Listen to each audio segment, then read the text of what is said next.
Shalom dan selamat malam bagi setiap kita di mana saja berada. Dari Gereja Toraja Jemaat Dadik Klasis Makassar, saya menyapa kita semua dengan penuh kasih melalui saat teduh malam Badan Pekerja Sinode Wilayah 4 Gereja Toraja. Malam ini kita akan bersama-sama merenungkan firman Tuhan. Karena itu, mari kita siapkan hati kita untuk diisi oleh kebenaran firman Tuhan. Namun sebelum kita mendengarkan firman Tuhan ini, mari kita mendengarkan satu lagu pujian.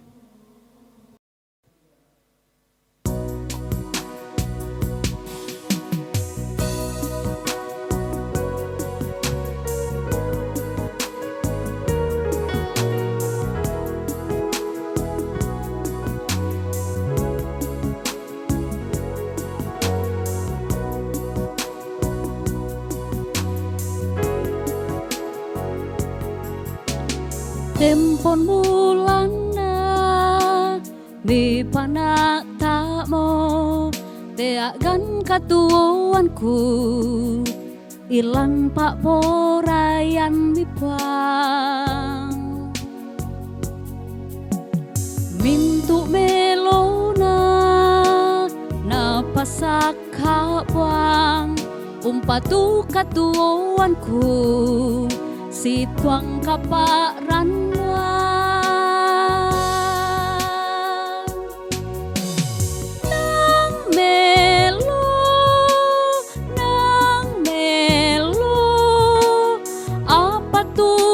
kami pondok ilan katuanku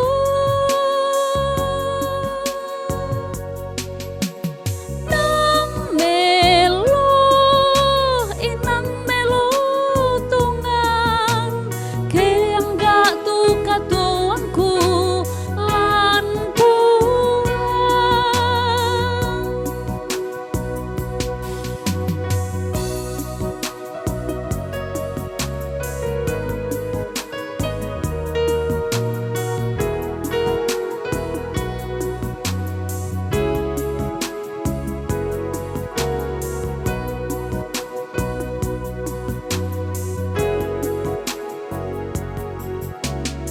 tempon mulana bi panak tak mo teagan katuanku ilan pak porayan mi puang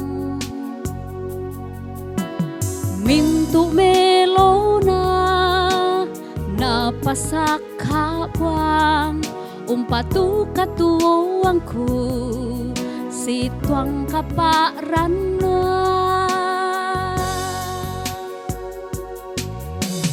nang melo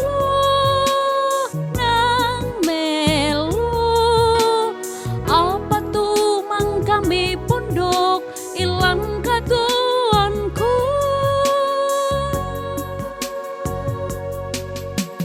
nang melo inang melo katuanku lan puang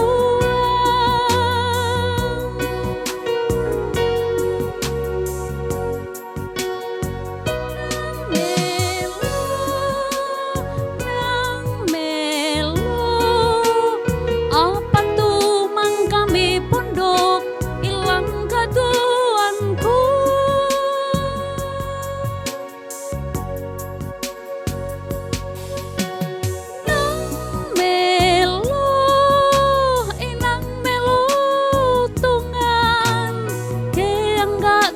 katuanku lan puang.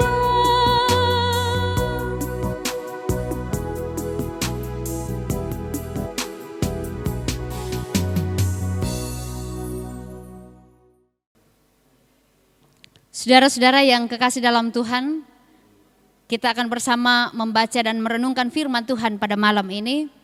Mari bersama kita berdoa.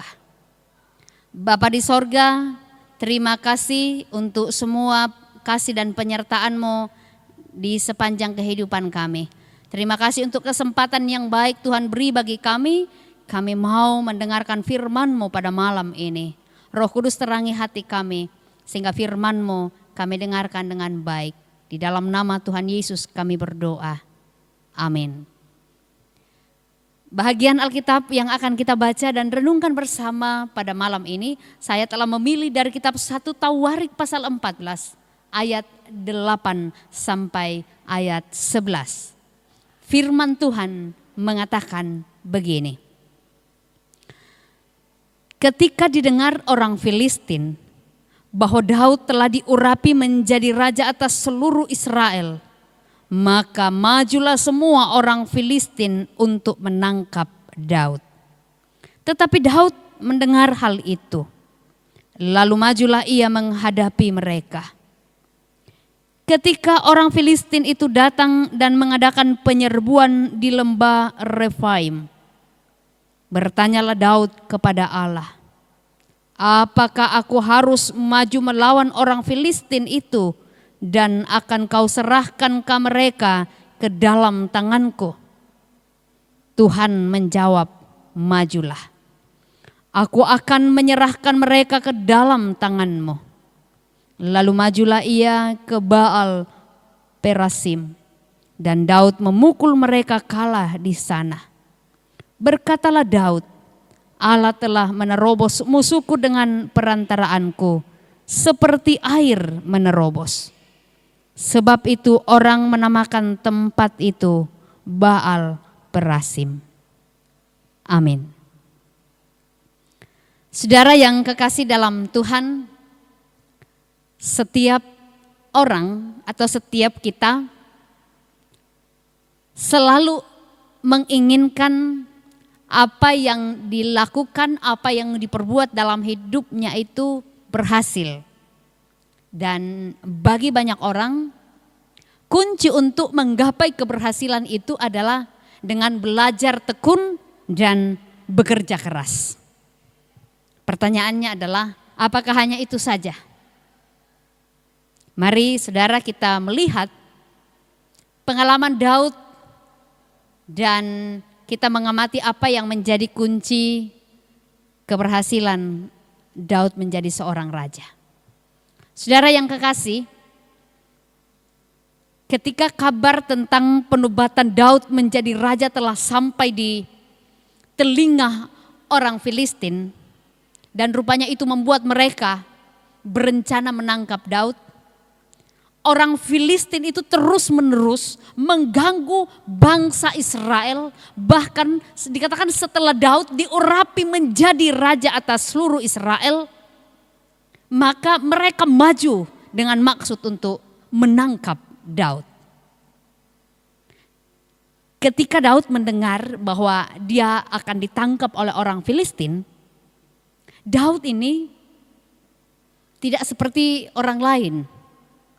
Bahwa ketika ia diperhadapkan dengan sebuah persoalan, ketika menghadapi sebuah kesulitan, orang lain lari. Tetapi Daud tidak. Daud tidak lari dari persoalan itu. Tetapi yang terjadi adalah justru Daud menghadapi mereka. Apa yang ia lakukan? Apa yang Daud perbuat dalam menghadapi mereka? Pertama-tama saudara, bahwa ia datang kepada Tuhan. Ia bertanya kepada Allah. Dan pertanyaan itu adalah, apakah aku harus maju melawan orang Filistin itu? Dan akankah kau serahkan mereka itu ke dalam tanganku? Itu pertanyaan Daud bagi Allah. Jawaban Allah, Tuhan menjawab bahwa majulah. Tuhan akan menyerahkan mereka ke dalam tanganmu. Dan apa yang terjadi, Daud memukul kala mereka di sana.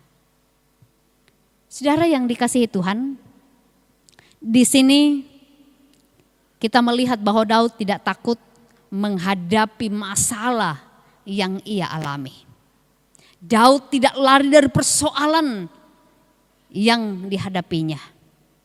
Ia menghadapinya.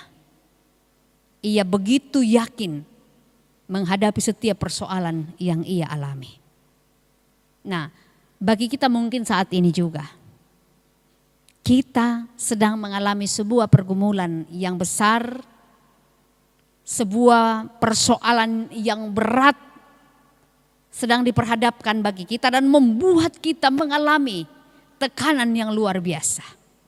Mungkin dengan sebuah persoalan yang kita alami, kita mengalami kekecewaan, kita mengalami ketakutan-ketakutan, kita mengalami berbagai kesusahan hidup.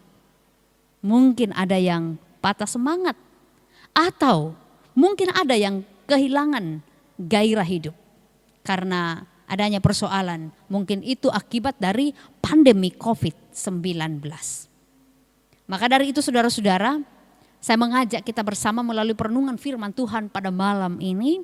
Mari kita belajar untuk menghadapi setiap persoalan, setiap masalah yang datang kepada kita. Sebab justru saudara, ketika kita menghadapi masalah, ketika persoalan itu datang, disitulah waktu yang terbaik bagi kita, di mana kita bisa mengeluarkan sebuah gagasan-gagasan, mengeluarkan sebuah ide-ide yang tentu terbaik dari kita. Sebab ketika kita dalam sebuah kondisi yang mungkin terdesak atau terjepit, disitulah kita jadi lebih cerdas bagaimana mengambil keputusan yang tepat pada saat itu. Nah, kita lihat bagaimana Daud sanggup menghadapi beratnya tantangan dan pergumulan yang ada di depannya. Apa yang menyebabkan mengapa Daud sanggup menghadapinya? Tentu saudara-saudara, karena ia terbiasa dalam hidupnya mengandalkan Tuhan. Dia terbiasa dekat dengan Tuhan. Bahkan ketika dia menjadi raja, dia selalu bertanya kepada Tuhan. Dia selalu datang pada Tuhan bertanya tentang apa yang akan ia lakukan. Karena itu dalam Tawarik 14 ayat 10, Daud di situ bertanya kepada Allah, apakah aku harus maju melawan orang Filistin itu dan akan kau serahkan mereka ke dalam tanganku? Itu pertanyaan Daud. Dan Tuhan menjawab, majulah, aku akan menyerahkan mereka ke dalam tanganmu. Di sini kita lihat, di sini kita belajar bahwa Daud terbiasa dalam hidupnya mengandalkan Tuhan, karenanya ia selalu menang. Maka dari sini pula saya mengajak kita bersama. Mari kita belajar, mari kita melihat bahwa proses hidup yang kita alami ini membuat kita menjadi lebih rendah hati. Karena kita semakin mengerti bahwa semua yang kita alami, semua proses hidup yang kita lalui, itu semua karena pertolongan dan anugerah Tuhan. Daud sudah membuktikan itu.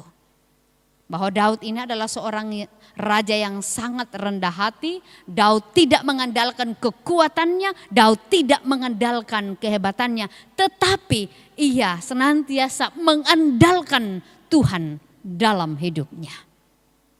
Tentu dalam kehidupan kita percaya bahwa orang yang mengalami proses hidup yang keras dan sanggup melihat tangan Tuhan ada menopangnya, sanggup melihat bahwa tangan Tuhan yang menolong hidupnya, dia tidak akan berani mengandalkan kekuatannya.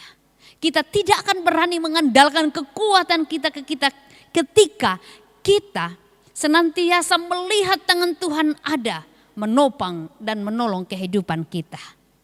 Dan karena itu, orang yang senantiasa mengandalkan Tuhan dan tidak mengandalkan kekuatannya dan yang ada padanya, ia tahu bahwa tanpa Tuhan semua itu tidak mungkin. Karena itu dalam menjalani kehidupan kita kerap kali diperhadapkan dengan berbagai pilihan. Pilihan, keputusan, dan tantangan yang kita alami itu tidak gampang atau begitu sulit. Tetapi pertanyaannya adalah apakah kita berdoa dan apakah kita senantiasa bertanya kepada Tuhan seperti Daud saat kita menghadapi sebuah persoalan hidup. Lebih jauh lagi Bapak Ibu yang kekasih, saudara-saudara, Apakah dengan bertanya kepada Tuhan, kita juga telah mengisi hati kita, mengisi hidup kita dengan bagaimana kita tunduk diri di hadapan Tuhan. Bagaimana kita mempersiapkan hati kita, mempersiapkan diri kita, menjalani kehidupan dengan mengikuti perintahnya menurut cara Tuhan yang akan menempah kehidupan kita ini. Kiranya kita diberi kepekaan untuk senantiasa mendengar suara Tuhan, serta taat untuk menjalankan perintah Tuhan itu. Yakin apapun masalahmu, Tuhan ada bersama kita. Tuhan Yesus memberkati kita semua. Amin. Saudara yang kekasih dalam Tuhan, mari bersama kita bersyukur kepada Tuhan di dalam doa. Kita berdoa. Bapa di sorga, terima kasih untuk waktu yang Tuhan beri bagi kami mendengarkan firman-Mu pada malam ini. Ajar kami Bapa untuk senantiasa menjadi pelaku firman-Mu, kami hidupi setiap firman Tuhan yang boleh kami dengarkan dalam kehidupan kami ini. Malam ini Bapa kami berdoa untuk semua jemaat-Mu yang ada di wilayah 4 gereja Toraja. Mari Tuhan Engkau hadir dalam kehidupan mereka masing-masing, memberkati mereka, menopang mereka Tuhan, memberi semangat bagi mereka. Sehingga mereka boleh menjalani kehidupannya dengan penuh pengharapan hanya kepada Tuhan. Kami berdoa untuk semua pengurus wilayah 4 gereja Toraja. Beri mereka hikmat-Mu, beri mereka kekuatan. Biarlah Tuhan, oleh kasih-Mu mereka disanggupkan untuk mengangkat setiap tugas dan pelayanan di tengah-tengah pelayanan yang Tuhan beri bagi mereka. Bapa di sorga, terima kasih untuk semua kasih-Mu kami nikmati. Kami berdoa malam ini Tuhan sertai kami sehingga kami boleh beristirahat dengan penuh penyertaan Tuhan. Di dalam nama Tuhan Yesus kami berdoa. Amin. Saudara, demikian perenungan firman Tuhan yang boleh kita dengarkan bersama pada malam hari ini. Kiranya Tuhan senantiasa memberkati seluruh jemaat Tuhan. Bongi melolako kita solanasang.